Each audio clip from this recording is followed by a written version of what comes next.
Passos para a santidade. Somente o tempo e a idade não geram a santidade, tampouco a fé vaga de que Deus nos santificará se e quando Ele quiser. O Senhor também não seleciona alguns para a perfeição e deixa outros em uma condição profana. A porta que leva à santidade está aberta para todos. A profundidade da consagração pessoal tem a ver com a fome de justificação e a vontade de lutar contra o pecado. Afinal, a letargia espiritual dificulta a busca da santidade. Comer os sanduíches, entre aspas, da vida, tira a fome de ser santo. A luxúria e a cobiça são inimigas da sede de pureza. A vida de santidade está disponível para os dispostos a batalhar contra o mundo, a carne e o diabo. Quem entra por esse caminho estreito aprende rapidamente que seu maior inimigo é a própria carne. Somente o arrependimento profundo e constante supera os hábitos pecaminosos. Para ilustrar esse assunto, compartilharei com você minha experiência. Há alguns anos, os meus sogros vieram da Califórnia nos visitar. Certo dia, minha esposa e eu os levamos a Cincinnati. Andamos pelo local, passamos por uma loja onde fizemos compras quando eles nos visitaram anteriormente. Ao reconhecer o estabelecimento, lembrei-me de um incidente em que fui rude com minha sogra. Embora ela tenha graciosamente me perdoado e esquecido o infortúnio, nunca esqueci. Quando comentei sobre o ocorrido, minha esposa me perguntou se eu havia me arrependido. 1 milhão de vezes, respondi.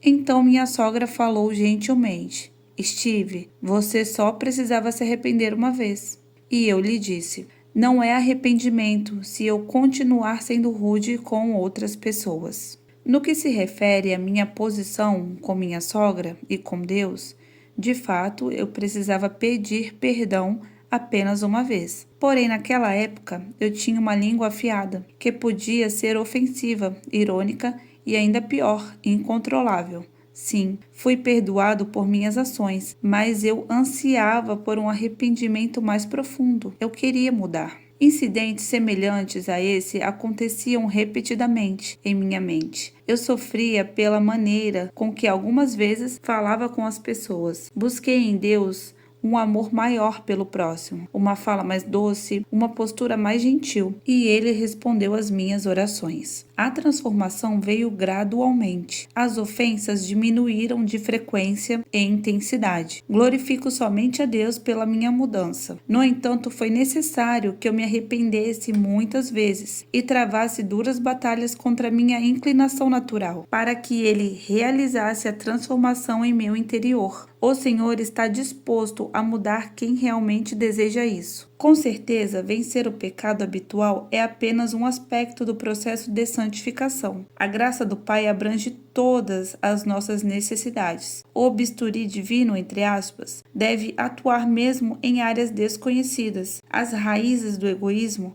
e do orgulho são profundas e às vezes nós nos perguntamos se viveremos o suficiente para que a obra do Senhor seja concluída em nós. Entretanto, quanto mais cedemos, mais Ele cumpre o propósito de nos assemelhar à imagem de Cristo. A necessidade de uma vida santa. Um dos maiores mal-entendidos entre os cristãos é a noção velada de que é possível levar uma vida terrena mundana e egoísta, e no momento da morte, em um passe de mágica, ser transformado em um santo que ama a Deus. A esfera eterna é uma continuação da vida na Terra. A vida interior, o caráter e a alma continuam para sempre. Isso também acontece com o que a pessoa ama.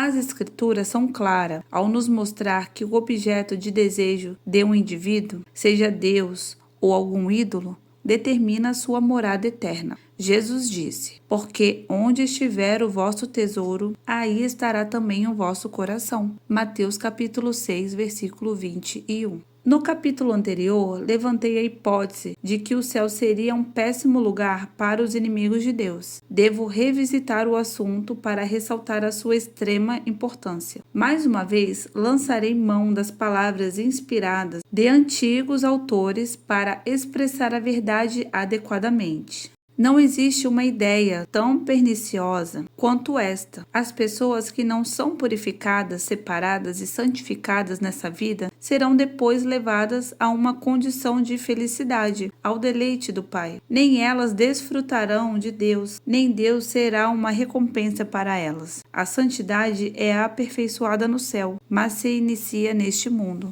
Como alguém profano pode se sentir confortável e feliz no céu? A morte não opera mudanças. O túmulo não transforma. Cada um ressurgirá com o mesmo caráter do seu último suspiro. Onde será o lugar de quem não conhece a santidade hoje? Suponha que você tenha permissão para entrar no paraíso sem santidade. O que você faria? Que deleite teria lá? A qual dos santos se juntaria? Você não teria prazeres, gosto ou caráter semelhante aos deles. Como poderia ser feliz sem ter sido santo na terra? Talvez você ame ter a companhia dos glamurosos e dos descuidados, dos mundanos e dos gananciosos, dos foliões e dos que procuram o prazer. Porém, nenhum deles estará no céu. Talvez você ache os santos de Deus muito rígidos e sérios e prefira evitá-los. Na eternidade, contudo, não haverá outra companhia além deles. Você acha que alguém que passou a vida descumprindo os ensinamentos de Davi, Paulo e João gostaria de conhecê-los? As pessoas dizem que esperam ir para o céu sem ponderar suas palavras. Esse é um lugar sagrado. Seus habitantes são santos. Suas atividades são santas. Devemos ser ligeiramente capacitados e preparados para o céu enquanto estamos na terra. Embora a Bíblia ressalte a necessidade de santidade, porque quase não se prega sobre o assunto hoje, talvez seja devido às alterações sutis que a igreja tem sofrido, mudando aos poucos as suas prioridades. Se realmente existe algum tipo de conspiração satânica para afastar as pessoas da vida santa e do verdadeiro cristianismo, isso só faria sentido caso parte do plano fosse criar um sistema falso de cristianismo evangélico, o qual levaria as pessoas a um sentimento infundado de segurança. Certamente, a condição do corpo de Cristo nos dias de hoje é uma indicação clara de que as coisas não são como deveriam ser.